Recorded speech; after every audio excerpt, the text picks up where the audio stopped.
Right.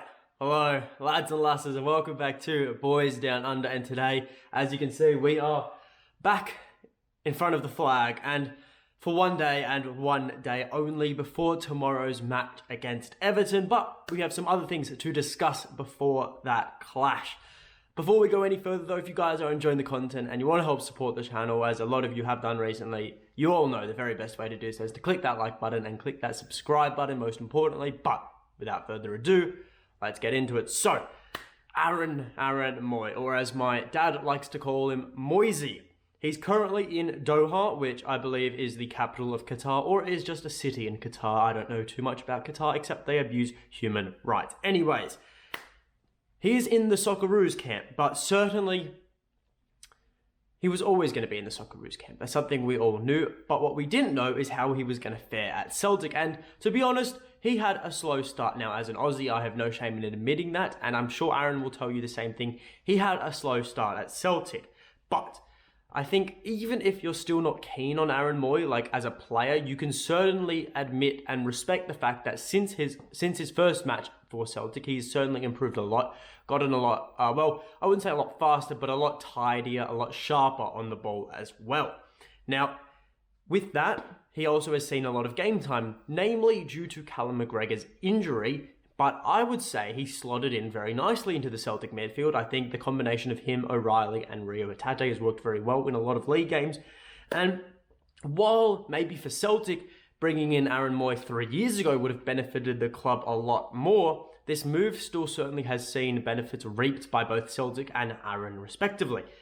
Most importantly, as I mentioned earlier, he was able to get a call up into the World Cup squad. Now, I'm sure, as we've seen with Tom Rogic, if Aaron had not found a club and not gotten up to match fitness, I don't think he would have been called up. But he has. He's done that at Celtic. And speaking to the Herald, Mooy went in depth about this, saying, "It was a tough time when I was training in a local park in the summer. I was back at home from China and with my family, so there were positives there. But I wasn't playing much football. But then I joined Celtic and I'm loving it here and I'm going to the World Cup. It's fair to say Celtic is one of the best moves I've ever made.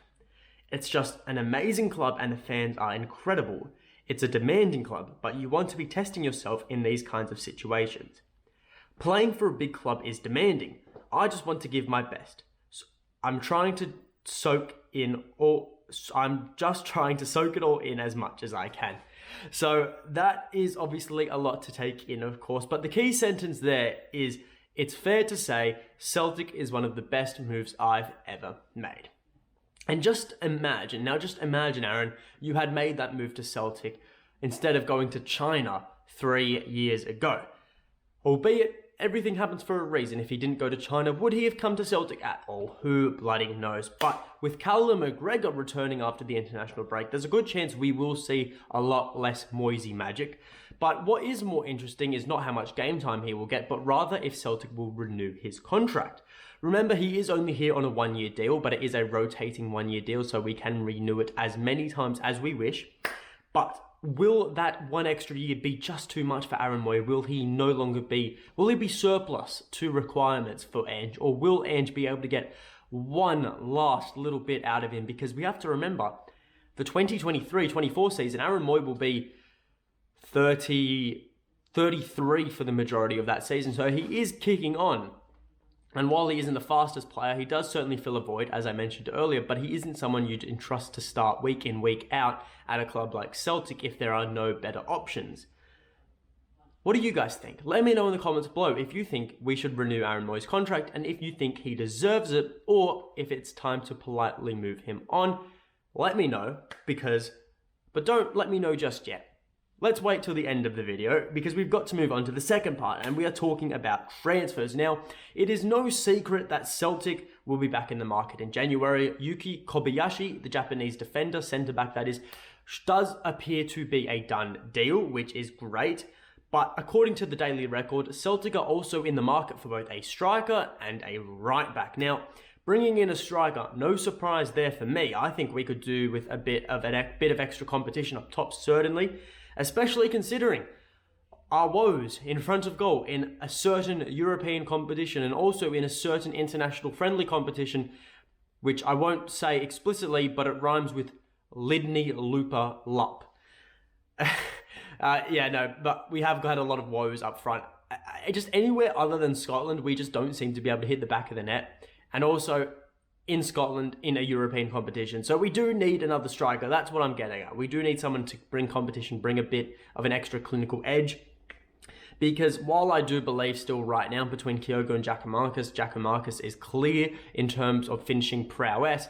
You know, they both, he doesn't have the same pressing ability Kyogo does. So we need to bring someone in who really can bring in the boast of best worlds. The best of both worlds. Tongue twister that is. Anyways, moving on to the right back spot, as now that is actually not a surprise either.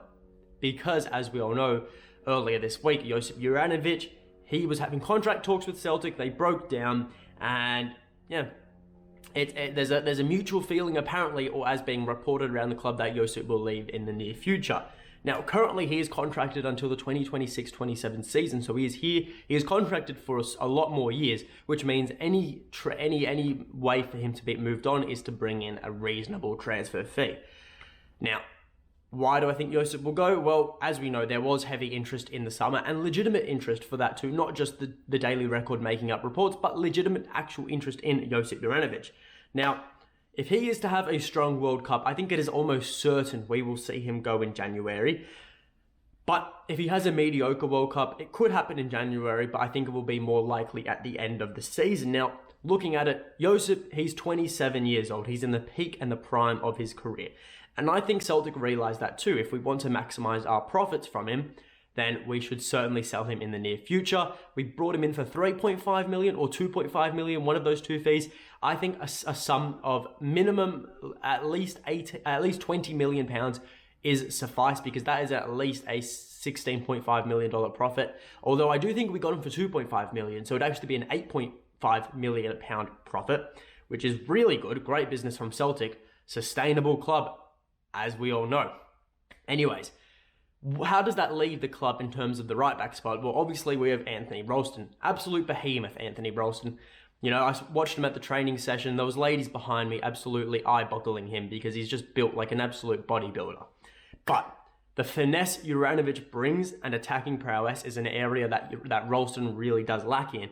But an area that any incoming right back that Ange has sought out will have to be, would have to be able to cover. They'd have to be able to cover that attacking prowess, because while Ralston, you know, defensively great, you know, really strong on the ball, in the league, we hold so much possession. It's his ability and his strengths, Ralston, really aren't suited to the league. We need someone who can take that ball forward and unlock defenses with their passing game. And look, if Juranovic does leave in the summer, we would be in a bit of a sticky situation. I'll admit it. Bringing in someone new, it will take them time to settle in, especially in the middle of a season. We'll be in a bit of a sticky situation at that right back spot. But looking at the start of Ange's tenure at Celtic, when we only had Ralston available, I think we coped just sufficiently. So while it won't be the best of situations, it's certainly one I think Celtic will easily be able to manage. And while in the past videos, you know, I've always said, especially before this season, I said £30 million minimum for Juranovic. I think 20 million is very certainly a fair deal. I think anything under that would be certainly lowballing.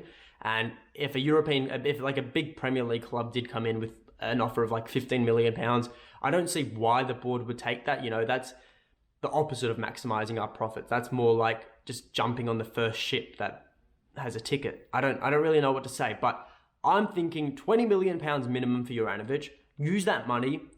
I'd say a quarter of that money, reinvest into the right back spot, bring in someone new. Ange will have his options. We all know that. We all know Ange has an endless list of players he's probably scouted. He's stayed up all night watching football. So I don't think we will be in too much of a sticky situation, but certainly if we fail to bring in a right back early and Juranovic leaves early, we're gonna be in a bit of a hole, but I don't think Ange will let that happen. I'm sure he will be well on top of this. I have faith in him. I have faith in the club. But that is all from me. So if you guys did enjoy the video, leave a like, subscribe to the channel. We're back tomorrow for the Everton match. I will vlog it. I will get some fan interactions. I absolutely promise you guys. Now I've said it on camera. I have to fulfill that. But until next time, hail, hail.